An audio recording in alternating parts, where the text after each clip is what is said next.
మన పురాణాల ప్రకారం శనిదేవుని వలన దేవతలందరూ కూడా ఏదో ఒక సమయంలో ఇబ్బంది పడి అల్లాడిపోయినోళ్ళే. అయితే ఒక్క విఘ్నేశ్వరుడికి, హనుమకి మాత్రమే అది చెల్లలేదు. అది ఎందుకో ఇప్పుడు చూద్దాం.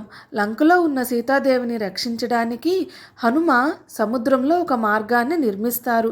ఈ మార్గాన్ని నిర్మించేటప్పుడు శనీశ్వరుడు ఆ మార్గం గుండా వస్తారు.